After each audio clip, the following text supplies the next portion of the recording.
我倾心于傅西周，然而他对我却并无爱意。嘿嘿，越是如此，我便愈发喜爱他。朋友劝我换个人去喜欢吧，爱而不得往往会让人身心俱疲。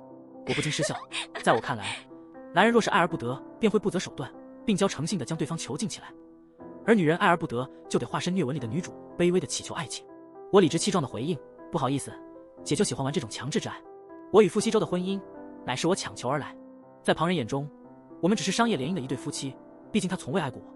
新婚之夜，他从浴室中走出，看到坐在床边的我，欲言又止，最终只是说道：那个，你早点休息吧。说完便离开了房间。我没有说话，静静地等待着。果然，1分钟后，傅西周又回来了，问道：许昭义，客房的床呢？我淡然地回答：我让人搬走了。我的理直气壮让他瞬间无语，他深深皱着眉，叹了口气：许昭义，你或许不太了解男人，纵然我对你没有感情，可我也会有生理反应。我不想做违背良心的事，希望你能慎重考虑，别让自己后悔。我似乎明白了他的意思，低头看了看自己身上的真丝吊带睡裙，心中暗忖：靠，老娘的腿真是又细又白。随即又说道：傅西周，你也不太了解女人，跟一个不爱我的男人做那种事，我会觉得膈应。我还顺便夸赞了他一番，即便你长得帅也无济于事。我轻笑出声，只是睡一张床而已，又不会有什么，难不成副总连这点自制力都没有？他沉默不语。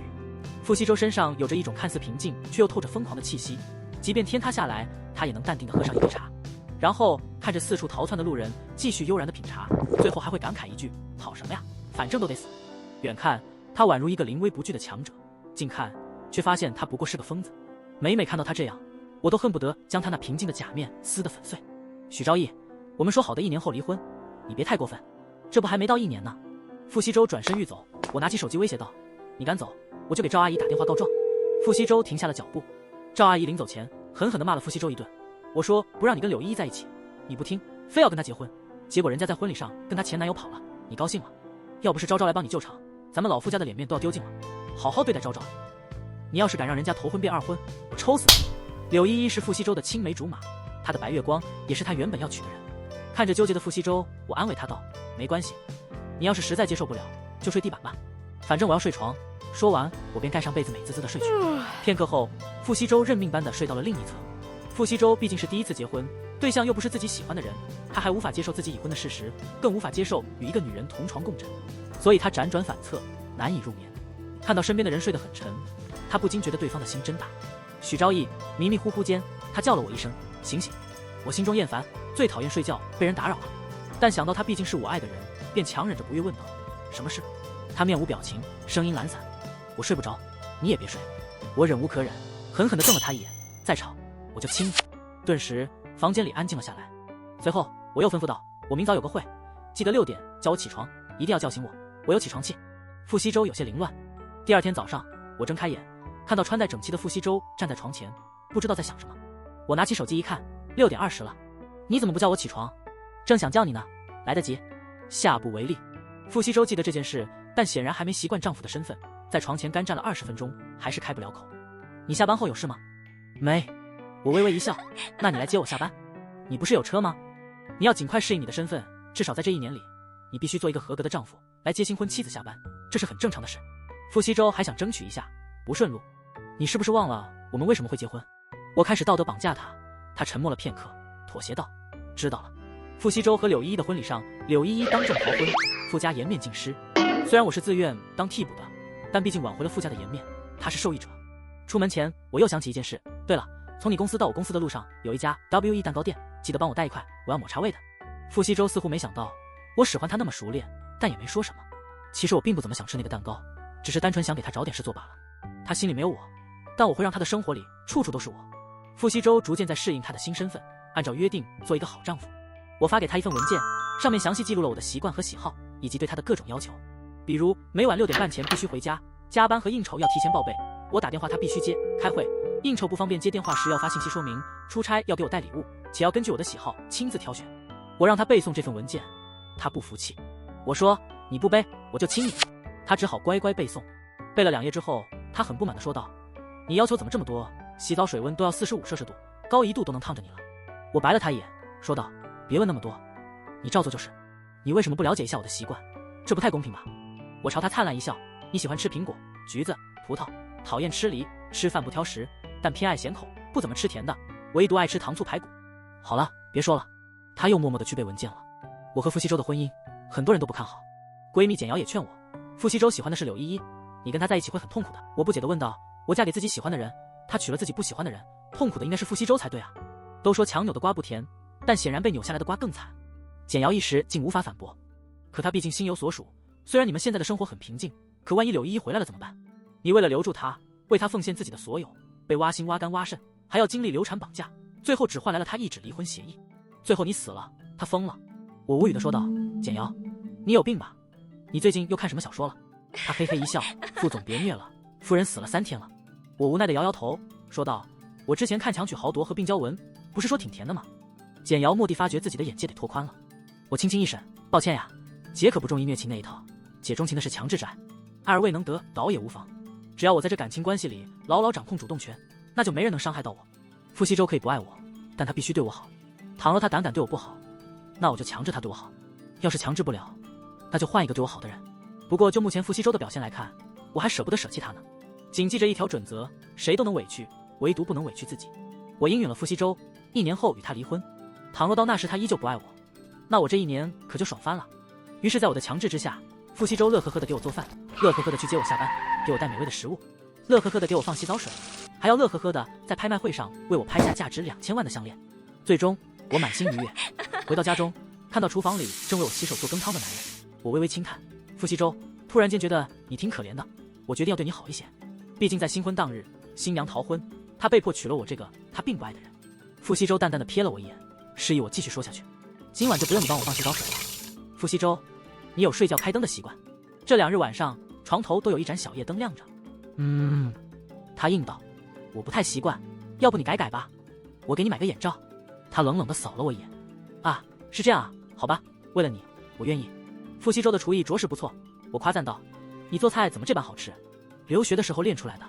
果然，每一个留学生都能成为出色的厨子。我惋惜地说道，这么美味的菜肴，或许明天就吃不到了，我明天再给你做。他并未察觉到异样。果然，男人就得多多夸赞。那后天呢？别得寸进尺。我不满道，我的要求又不过分，况且也不只是你一个人在付出，你今天吃的早餐可都是我做的。我那么喜欢睡懒觉，硬是忍着痛苦起床给你做饭，你就不感动吗？傅西周沉默了许久，问道，许昭义，我想问你，你做的早饭，你自己为何不吃？不合我的口味，也不用把难吃说的那么委婉吧。这并不重要，重要的是心意。我早起为你准备早餐，别人可都享受不到，你理应感动。傅西周深吸一口气，似乎已经忍无可忍。许昭义，结婚这件事我很感激你，你的要求我也会尽量满足，让你在这1年里过得舒心。但是，你能不能别再对我进行精神控制了？铺垫了这么多，他终于说到了关键之处。我微笑着给他加了一块糖醋排骨。你怎么能这么说我？我只不过是无耻了那么一点点罢了，又不是什么十恶不赦的坏人。而且正是因为我爱你，才会对你进行精神控制。我怎么不对别人这样呢？傅西周，够了。简瑶常说，我长着一张看似纯洁无辜的脸，极具欺骗性的，因为我其实很坏。晚上洗完澡，我娴熟地使唤着傅西周给我擦头发。吹风机呢？不行，那样头发会很干燥的，真麻烦。话虽如此，但他还是接过了毛巾。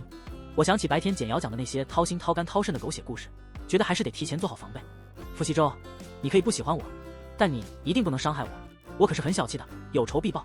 我可以对你掏心掏肺，但你可别真的掏我的心，掏我的肺，肾也不行。傅西周觉得很是好笑。你什么时候对我掏心掏肺过了？不一直都是我在伺候你吗？我伸出一根食指晃了晃，这并不重要。他的脑子这才转过弯来，你口口声声说喜欢我，不应该是你对我好吗？我理直气壮地说道，感情上你给不了我回应，那在生活上你自然得对我好一些，这也算是一种弥补吧。傅西周，好一个强盗逻辑。许氏的总部位于海市，我父亲早就谋划着要将业务拓展到京市。3年前，我刚好在京市的大学毕业，我父亲便将分公司的事务全都交给了我，也算是一次磨砺。傅家是京市的世家，那一天是傅家小公主傅书月的生日宴会，我跟着母亲一同赴宴。那也是我第一次见到傅西周，他是从国外留学归来的金融硕士，刚刚接手家族企业，正处于声名鹊起之际。我是个颜控，见到他的那一刻，心中小小的惊艳了一下。长辈们介绍时，我礼貌地唤了一声西周哥哥。期间我一个人四处闲逛，逛累了就找了个地方吃东西。不远处有3个男人和1个女人在交谈，我隐约听到了几句话，都是在谈论项目合作的事情。或许是我的目光太过犀利，离我最近的那个男人回过头来看向我，随即他露出了一抹意味深长的笑容。他走到我面前，笑道：“你好，能认识一下吗？”我确实一直在看着他，但我的眼神应该很不友好。他难道察觉不到吗？不可以，我觉得自己的回答并没有什么问题，毕竟拒绝是我的权利。可对方依然流露出了不高兴的神情，被下了面子。他急忙找补道：“你有男朋友了呀？”“没有。”我有些不耐烦地说道。他很是不解：“没有男朋友，那认识一下又有什么关系呢？”“关你屁事！”他被气得面色铁青。突然，身后传来一道声音：“人家拒绝你，说明对你没兴趣，跟他有没有男朋友有什么关系？”我回头一看，是傅西周。随后他转过身来看着我：“陈阿姨在找你，我带你过去。”路上，我好奇地问道：“刚刚那个姐姐是谁啊？”“我在国外的同学，回国后自己创业，你对她感兴趣？”“啊。”我一时没明白他的意思。傅西周继续说道：“他是公费留学，获得了全额奖学金，和我同岁，却比我早1年毕业。”我还没来得及说话，就听他又说道：“他只是缺乏背景和机会，但工作能力很强，公司的发展潜力也很大。”看到他努力介绍的样子，我顿时明白了，他这是在帮他的老同学拉投资呢。我轻笑道：“我也觉得他很优秀。”话音刚落，傅西周直接递过来一张名片，是刚刚那个姐姐的。我戏谑地说道：“你还随身带着呀？”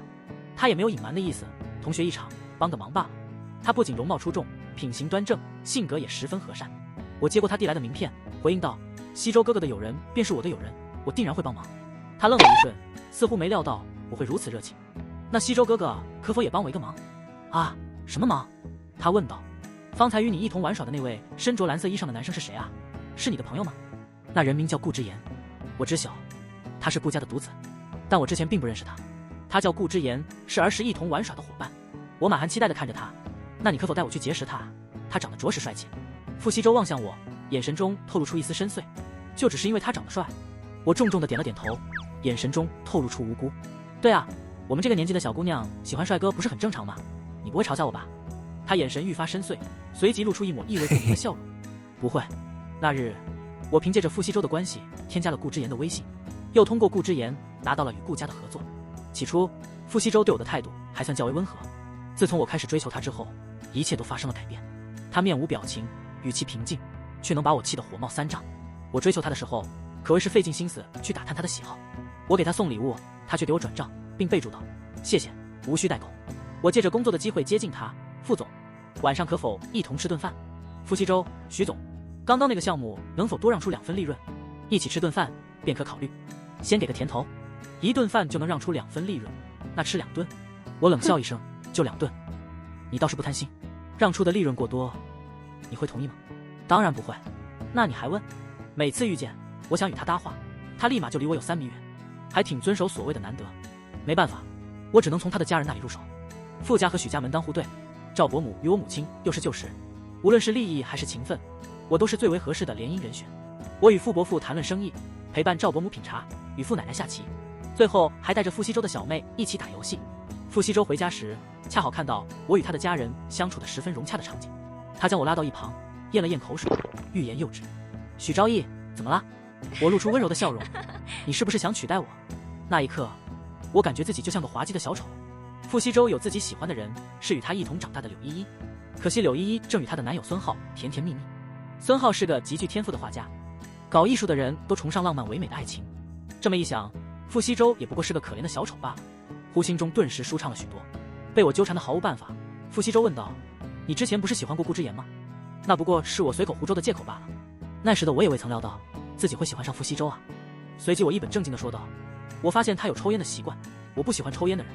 你放心，我与顾之言只是一起吃了2顿饭，聊了聊工作上的事情罢了，并未有过任何暧昧之举，所以你不必感到尴尬。”傅西周，我和傅西周的事情还没有任何进展，便得知了他要结婚的消息。他要与柳依依结婚。柳依依这是怎么了？不好好与他的艺术家男友谈恋爱，来找傅西周干什么呢？我一定要使些坏。婚礼当日，当着满堂宾客的面，柳依依坐上了前男友的车逃婚了。没错，她的前男友是我找来的，但傅西周并不知晓。这也不能怪我，我又没有逼迫新娘子逃婚。他执意要等婚礼结束后再去领取结婚证，一看就不是真心想结婚。那天，傅西周坐在休息室的沙发上，出奇的淡定。他拧开瓶盖，猛灌了半瓶水，那模样还是暴露了他内心的烦闷。我幸灾乐祸地说道：“傅西周，你的老婆跟人跑了。”“嗯。”他淡淡的应了一声。“你也不必笑得如此开心，需要我帮忙吗？”他沉默不语。我继续说着风凉话：“爱不经里子没了，面子也要丢尽了，不出今晚，这件事就会传遍各处。他抬起头，眉头紧锁。你想说什么？我轻笑道。新娘跑了，你可以再找一个与我结婚，我帮你挽回颜面。他点了点头，站起身来。我还是出去丢人吧。我拦住了他。你想清楚了，你丢脸是小，整个傅家都要跟着丢脸，傅氏的形象会受损，股价也会下跌，你还得亏钱。没关系，我自作自受。他既然不上当，我只能放弃了。谁知他出去转了一圈，突然又折返回来，态度完全变了，帮我。虽然不知道傅西周经历了什么，临时改变了心意，但这并不妨碍我嘴欠。我得意地笑道：你求我呀？求你？就这？我不太满意。他无奈地说道：你想要什么？除了出卖肉体这种事，我都会尽量满足你。他把我当成什么人了？这是你说的，那你以后可要乖乖听我的话。我笑得像个反派。婚后除了工作，我其余的时间都用来黏着傅西周，努力培养感情。他要去参加酒会，带上我一起去吧。李家长辈过寿，他受到邀请参加，我想陪着你吗？傅西周与朋友有约，我们都已经结婚了，我还不认识你的朋友们呢。今日傅西周的发小回国，举办了聚会，包厢里我正与周家千金聊得火热。姐姐，你这块手表是周边吧？周静激动的点头。你也喜欢吗？略知一二了，有时候会看他们的比赛直播，射手打得可厉害了。傅西周的小妹喜欢打游戏，我之前听她提起过，那是当然，他不仅技术超棒，长得也超级帅，简直就是我的男神。他当即拿出手机问道：你游戏 ID 是多少呀？咱俩一起双排。我玩得很菜的，要是拖累你怎么办？他摆了摆手，没关系了，我就喜欢带妹，你拿辅助跟我就行。好呀，谢谢姐姐。离开的时候我们俩都还意犹未尽。周家拍了拍傅西周的肩膀，你小子好有福气哈。傅西周回家的路上，我坐在车里看着比赛直播。傅西周突然把车停在了路边，神情变得复杂起来。许昭义，怎么了？我一脸茫然。你真的喜欢我吗？我真的不信。罢了，不信男的或许还算好的。为何如此说呢？我疑惑地询问。李家举办寿宴那天，你跟随着我结识了李爷爷，把他哄得没开眼。2个月前的酒会上，你又结识了恒宇的副总。昨天恒宇就公布了与许氏的合作事宜。今日才刚见面，你就与周静成为了朋友。我放下手机，满脸得意地说道：这足以说明我的人缘极好，谁让我这般讨人喜欢呢？傅西周沉默不语。这些道理他都明白，商业联姻，许昭义借助他来拓展人脉，本就无可厚非。能够拿下合作，靠的也是他自身的能力。他有实力，又敏锐，善于把握每一个机会。傅西周非但不反感，反而对他颇为佩服。然而他心中却莫名有些异样。出差了整整3天，我累得如同牛一般，下了飞机便急忙赶回公司。中午时分，我给他打去了一个电话。喂，清冷的嗓音从手机中传出。我之前曾警告过他，不许不接我的电话。你中午有空吗？我问道。我能有空吗？没事的话，过来陪我吃顿饭吧。我理直气壮地说道。可能真的有事。傅西周，你出差3天，我也出差3天，我们已经1周没坐在一起好好吃饭了，你觉得这合适吗？过来陪我吃饭，这是作为一个丈夫应该做的事情，别让我再重复。另一边，傅西周感觉有些不对劲，非常不对劲。他本以为自己能够与许昭义和平共处，但许昭义行事随心所欲，毫无规矩可言。从婚礼到现在，他似乎一直被对方牵着鼻子走，这种被动的感觉让他有些手足无措。最终，吃饭的地点定在了许氏的食堂。我不喜欢太过吵闹的环境，食堂里也有独立的隔间。傅西周端着2份餐盘走了过来，我看了一眼，全是我爱吃的菜。不错呀，看来你背文件很有成效嘛。我鼓励了他一句。你上次出差给我带礼物了吗？我突然想起这回事，这几天实在太忙了，我把这事儿给忘得一干二净。你不会真忘了吧？你都背过文件了，难道还不知道我喜欢什么？我敢不带吗？傅西周语气中透着凉意。这倒也是，礼物在家放着呢，上次傅西周没有遵守我的规定，我拿着他的副卡疯狂刷了3000万，就当是给自己的补偿。果然不用自己的钱就不会感觉到心疼。我给你带了一块手表，特别好看，你开不开心？哦，挺开心的。傅西周语气如同游魂，毫无感情可言，敷衍至极。我盯着他，再说一遍。傅西周无奈地说道：哇，好开心。我笑着看着他，这才对嘛。你这次出差跟万兴签合同了吗？傅西周问道。还没有，预计下个月。你对此感兴趣吗？我说。他点了点头。那么大的一个项目，许氏一家也吃不完，我跟着分一杯羹也不错。可以啊，那你求我呀？不求就算了，想跟我合作的人可多着呢。傅西周低眉浅笑，不慌不忙地拿起水杯抿了一口。听说许氏在申请一块地，审批一直卡住了。我紧紧咬住后槽牙。你有办法？他语气平淡，刚好有那么一点人脉罢了。不过争取那块地的人也不少，要不你求求我？我真是可恶，竟然被他给装到了。其实与傅西周结婚的好处还是挺多的，商业联姻，资源共享。无论如何，我都不会吃亏。再次见到柳依依和孙浩，已经是我结婚5个月之后了。他们也举行了婚礼。由于逃婚时引发的流言蜚语，他们并没有举办盛大的婚礼，而是选择了旅行结婚。在拍卖会场内，孙浩身着西装，手上还盘着一串珠子，看上去斯文儒雅。唯独那隐藏在镜片后的眼睛闪烁着狡黠的光芒，活像一个斯文败类。西周，好巧啊！傅西周淡淡的扫了他一眼，压根不想搭理他。孙浩也不生气，依旧一副好脾气的模样。之前的事情是依依太过胡闹，让傅总你产生了误会。我原本打算去给你道歉，一直都没有找到机会。嘴上说着要道歉，这么久了都没露面，就算没时间，发条短信也行啊。傅西周并未生气，只是淡淡的应了一声，没关系，现在道歉也不晚。孙浩一时被噎得说不出话来，但脸上的笑容却丝毫未减。你既然已经结婚了，就应该一心一意。许昭义小姐这样单纯可爱又善解人意的女孩子，总不应该让你受委屈吧？突然被提及，我轻轻抿了抿上扬的嘴唇。这句话莫名的戳中了我的笑点。傅西周突然偏过头问我，很好笑吗？还行吧，谁听到好话会不开心呢？你在我这里受委屈了？那倒没有，要受委屈也应该是傅西周受。孙浩轻笑一声，打断了我们的对话。西周，你太凶了，对女孩子说话还是要温柔一些。难怪依依老师抱怨你死板严肃对待许小姐，你要收敛一下自己的脾气。你，傅西周刚想说些什么，奈何对方不给机会。先不说了，依依还在那边等我呢。我暗暗摇了摇头，真是个绿茶。傅西周盯着他离去的方向，眉头紧锁。你觉得孙浩这个人怎么样？性格温顺和善，说话也温温柔柔的，就是有点不太聪明。明明想说好话，却不知道提前打听一下我是个什么样的人。我如实说道，单纯可爱，善解人意。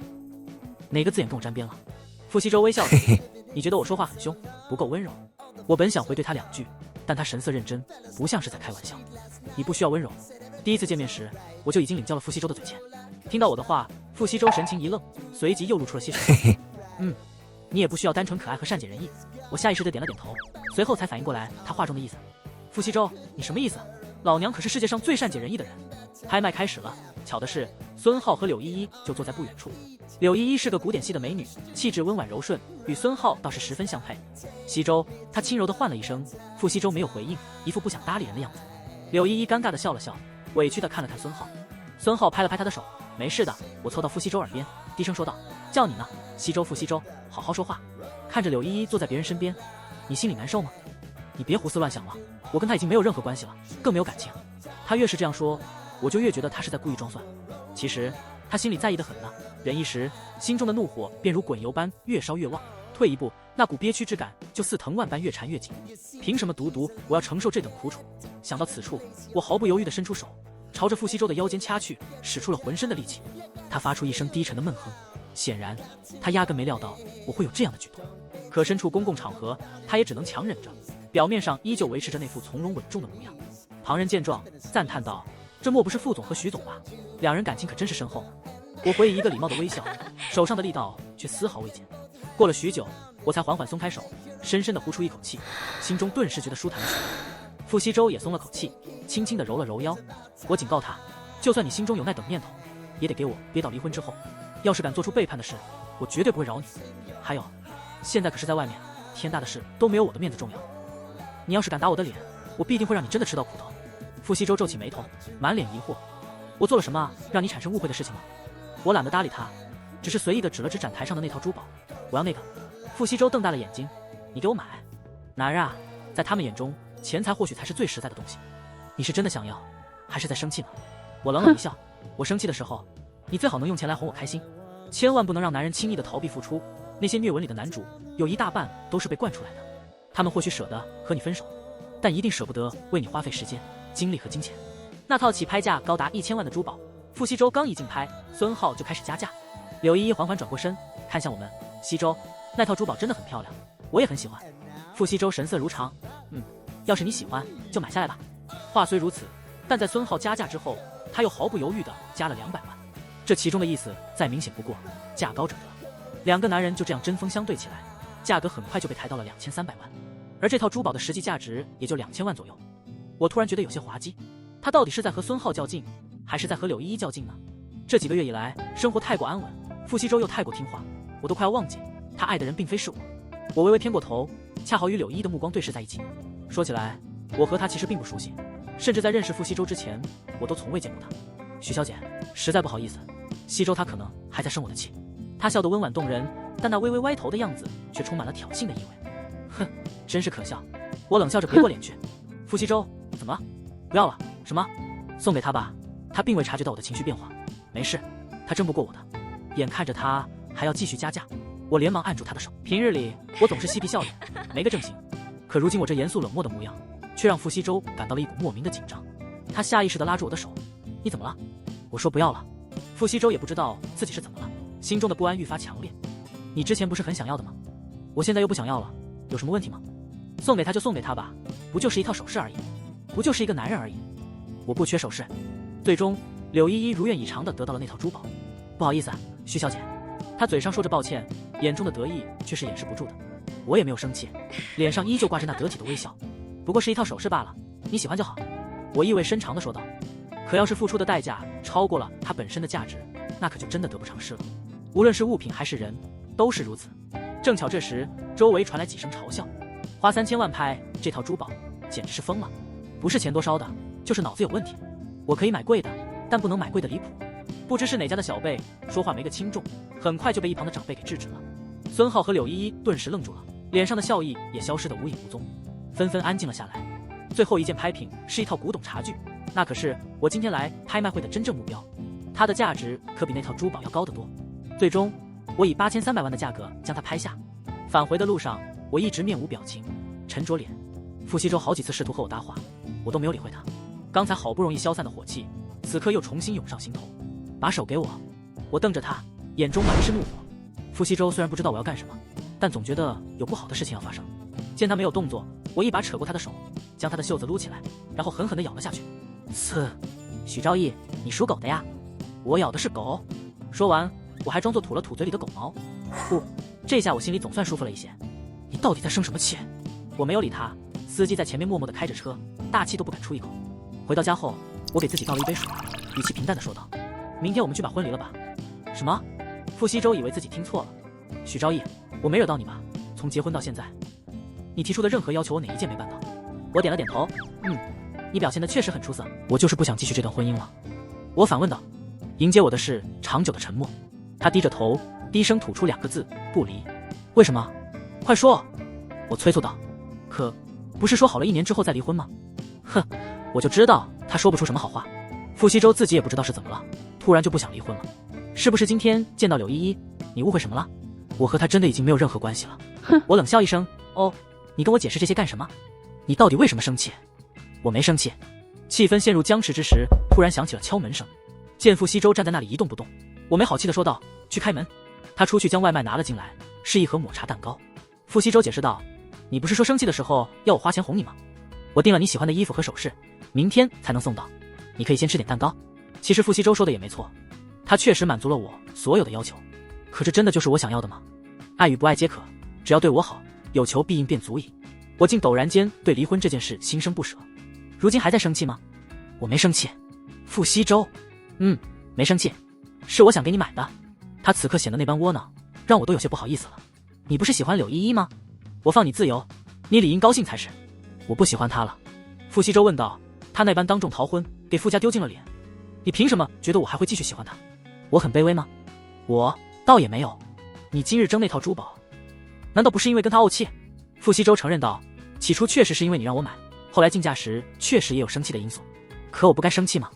他发出了灵魂般的质问。毕竟他那般耍弄我，我没报复回去，已然算是我人品不错了，我还不能生气吗？我竟觉得他这番话颇有几分道理。倘若我结婚之时新郎逃婚而去，不将他打进医院，那都算我下手太轻了。傅西周突然板起了脸。许昭义，你就是觉得我不该生气，不该记仇，我就该一直保持着深情的模样，如此才符合你的想象。我愣住了。不是，你生什么气？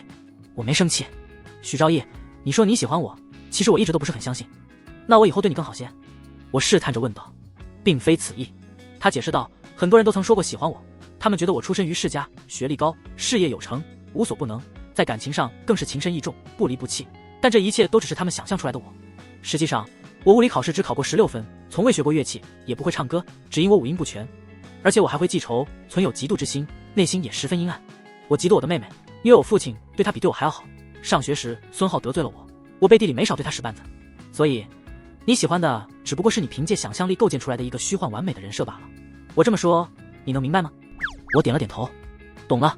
他内心充满了自卑。哎，要是能把我的自信分给他一些，该多好啊！傅西周欣慰地点了点头，那欣慰之中还夹杂着些许失落。这就对了，你只是不了解真正的我。我嗤笑一声，我怎么会不了解你呢？我甚至见过你吃饭用手抓的模样。你何时见过？傅西周满脸难以置信。你还会吮吸骨头呢？我很早之前就察觉到，傅西周似乎有着某种负担。或许是因为外界对他的评价极高，他总是端着架子，对自己的要求也极为严格。但在他父亲面前，他的负担最重。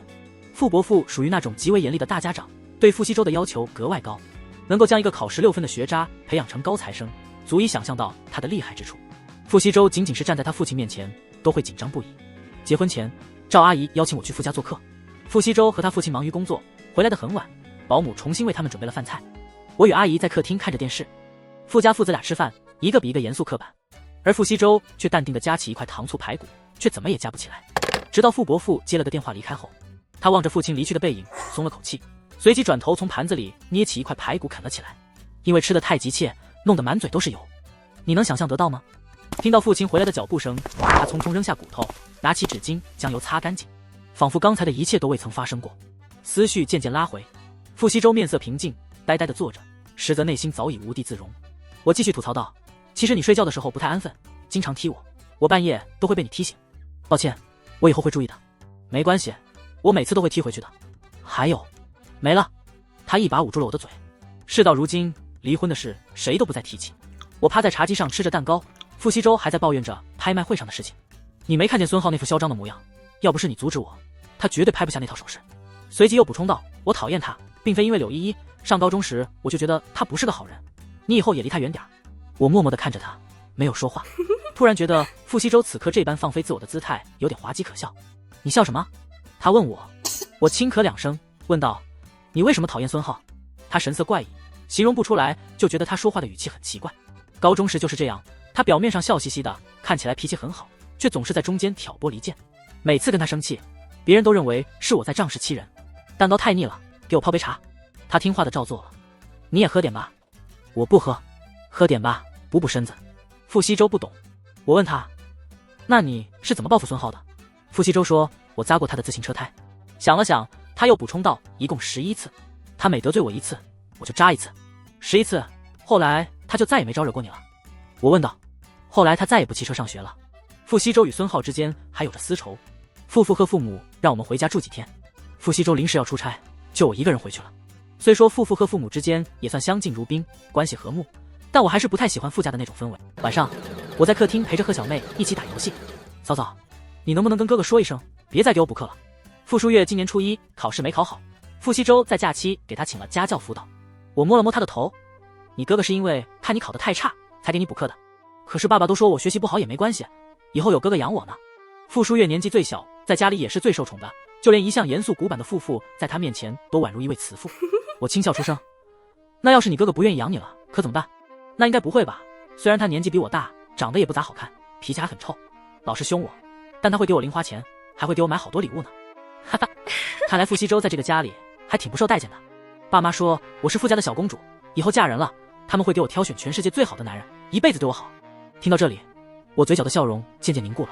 那你哥哥是怎么说的呢？我问道。哥哥说大清都已经亡了，没有什么公主了，我要是再不好好学习，他就送我去和亲。你哥哥让你好好学习，是希望你好，你可以成绩不好，但不能不学习，你可以学唱歌，学跳舞，学画画，也可以当运动员，当医生，这都要看你自己喜欢什么。我喜欢打游戏。哥哥说只要我考上大学，他就送我去打职业。我点了点头，跟他解释道，你哥哥说的对，你爸妈也没错，但要是你听你哥哥的话，等你长大后，你的选择才会更多一些。傅父父母无非是希望他能够过得轻松幸福，提前为女儿铺好前方的道路，但长辈的想法与我们多少还是有些代沟的。正聊着，傅西周从门外走了进来。你回来了。他面色疲惫，点了点头。在查账的时候，海城分公司出了些问题，他赶去处理了。没出什么大事吧？没事了，都搞定了。那就好。他随即看向傅书月，后者心虚地往我身后缩了缩。傅西周瞧见，上前揪住傅书月的耳朵，你是不是又骂我了？哎呀呀，我真没骂。嫂嫂你瞧他。傅西周，你叫他也没用，他肯定帮我。我刚伸出的手顿时不知往哪放。突然，傅父出现在2楼楼梯口，原本欢快的吵闹声瞬间消失。几乎在同一瞬间，傅西周变得正经起来。爸，到我书房来一趟。知道了。我和傅小妹对视一眼，心中都涌起一股不好的预感。傅父极少骂人或大吼，大多时候都是找对方谈话。那严肃的表情和不怒自威的语气，足以给人带来压迫感。傅西周回房间时，额头上有擦伤，不严重，估计是扔文件时边角划到的。我想问，但又怕他觉得丢脸。找出药箱，我默默地给他擦药，他也不吭声，任由我摆弄。不是说事情都解决了吗？出事那会儿来不及找我算账，今天补上。这么大的公司难免会出些差错，幸好傅西周认真排查，才没有酿成严重后果。即便最后真出了问题，也不会落到他头上。傅父那么生气，无非是担心傅氏的利益受损。你爸好吓人。我也觉得。其实你做得很棒了。我也这么觉得。他太严厉了。我也这么觉得。我忍不住想笑。傅西周，你别这样。他抬起手，轻轻捏住我的指尖。我们回家吧。回家这个词从傅西周口中说出，有些陌生。他刚挨完训，跟他爸说要离开，显然不太合适。万一再挨一顿训，只能我去说。你求我呀。求你了。我不想在这儿待了。好可怜哦。但谁让我是那个坏人呢？你就这么求我，就没点表示？傅西周反问。你有什么要求我没满足过？除了身子，我都给你了。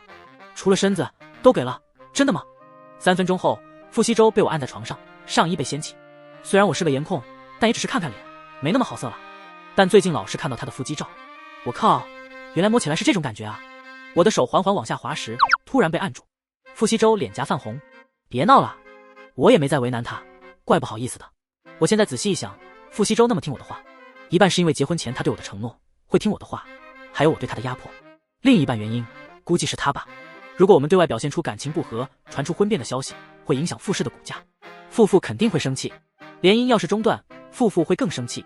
这么想着，我就问了出来。傅西周挑了挑眉。你也没提什么很过分的要求呀。我给你买衣服，买首饰，准备礼物，接你上下班，做你爱吃的菜，买你爱吃的东西，出门跟你报备。这些不都是很平常的小事吗？你不也经常送我东西吗？好吧，你要的洗澡水温度精确到45摄氏度，确实有点过分了。我茫然地点点头，整个人迷迷糊糊的。你还有点觉悟吗？好好，你说的对，继续保持。夜晚睡觉的时候，迷迷糊糊中，我总感觉有人在捏我的脸，还戳了戳，嘴唇也痒痒的。我张开嘴咬了一口，睡得正香被吵醒，我烦躁地睁开眼，刚好与傅西周清明的双眼相对，他的手还放在我脸上，眨了眨眼，面色平静，丝毫看不出慌张。他的后槽牙轻轻磨了一下，这是他紧张时的习惯动作。你干嘛？他镇定地收回手，面不改色心不跳。你妆好像没卸干净。我微笑着看着我，一时间谁都不再说话。最后傅西周坚持不住，尴尬地移开了目光，不忍心看他太尴尬。我叹了口气，起身去卫生间洗了把脸。回来后，我故意凑到他面前。干净了吗？差不多了。起床气上来了，心中还夹杂着被吵醒的烦闷。再吵我就亲你。结婚当晚我也说过同样的话，现在不敢说了，我怕他真让我亲，有点不好意思。次日傅西周罕见的赖床，我都要起床了，他还没动静。突然他的手放在我的腰上。我今天能不能不去上班啊？我这话让我想起我能不能不去上学了，忍不住想笑。虽然我们一直睡在一张床上，但大家都很守规矩。这是第一次离得这么近，睡衣也没裹得那么严实了。我怀疑他在勾引我。我出差这几天都没怎么睡好，休1天假应该没关系吧？他还在纠结这个问题。我无奈地说，不想去就别去了。突然他好像想到了什么。你能不能别告诉我爸？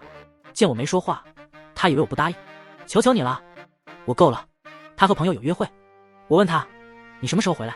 说不准呢。你不用等我，你都已经结婚了，不能夜不归宿哦。12点之前肯定回家，不许喝太多酒。哼！他冷冷地扫了我一眼。哼，我这是管不住他了。只听他无奈地说，知道了。然后他回来的时候就喝得醉醺醺的，真好笑。一个烫着锡纸烫的哥们儿把他送回来。嫂嫂好。锡纸烫笑容灿烂。他急匆匆地把人扔在沙发上，然后撒腿就跑了。也不知道他急个啥。我拉过傅西周的一只胳膊，本想把他拽起来，结果力气不够，他又掉下去了。我直接压在他身上，身下传来一声闷哼。傅西周，你还活着吧？我担忧地问。他猛地睁开眼睛。哎呀妈呀，你想吓死我呀！我刚想起身，却发现他伸手搂住了我的腰，声音低哑，想死。离得太近了，这个姿势实在太暧昧了。唇上传来温软的触感时，我的脑子还在短路，丝丝酒精的味道麻痹着我的神经。我也好想醉过去。你喝多了？还没醉到神志不清呢，不算酒后乱来。我刚察觉到他身上的酒气并不重，显然没喝多少。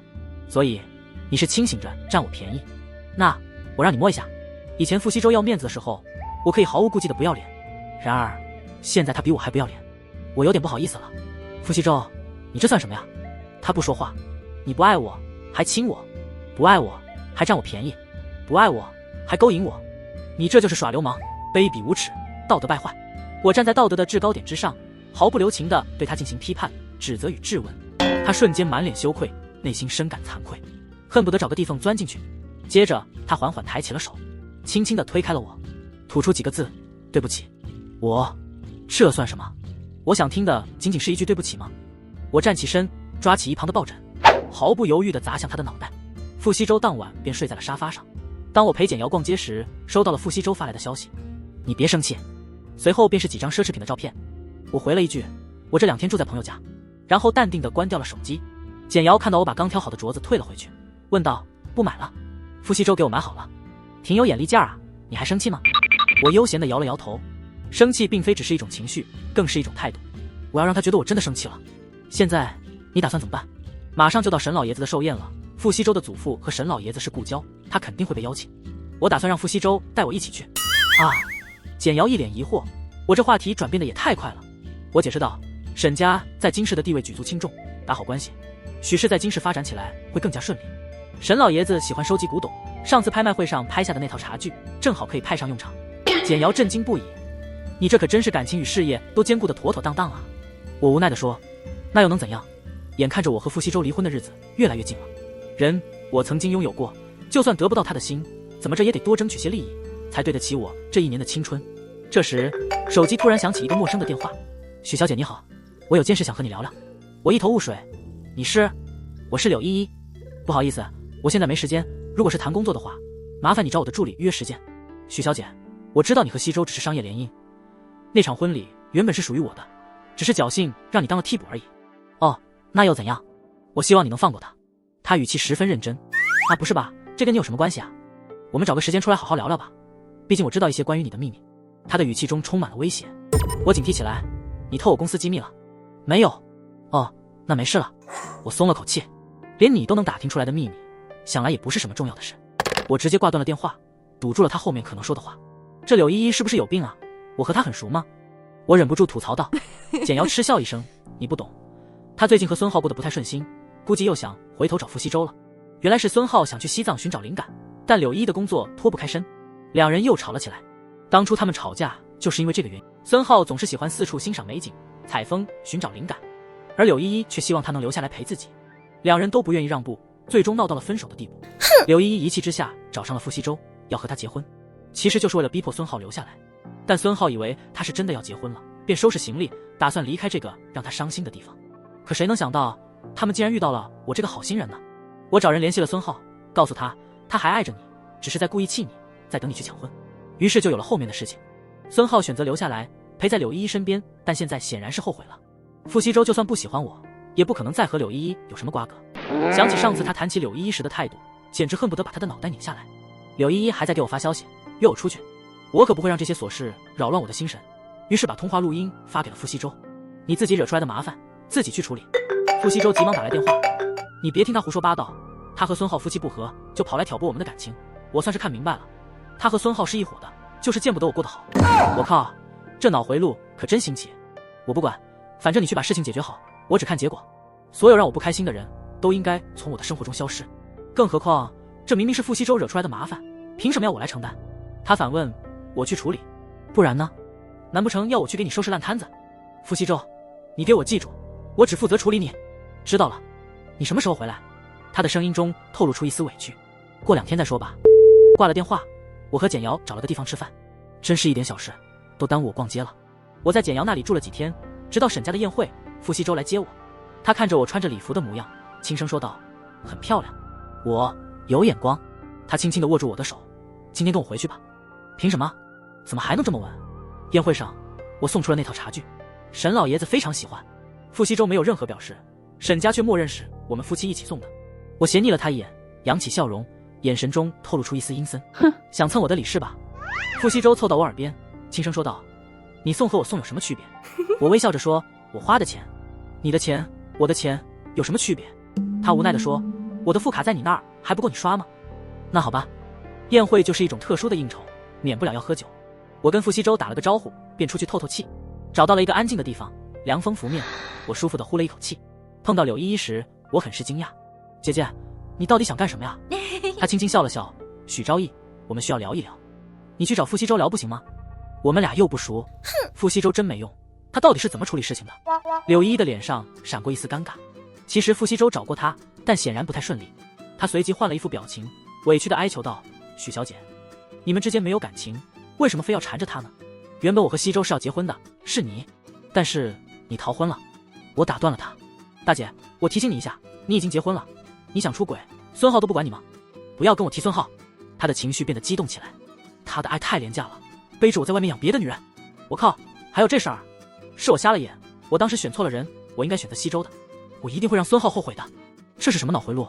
为了让渣男后悔，所以他就想投入另一个男人的怀抱。你爱傅西周吗？我问道。他此刻缄默不语。你屡次拿他来刺激孙浩，麻烦你替他想想感受好吗？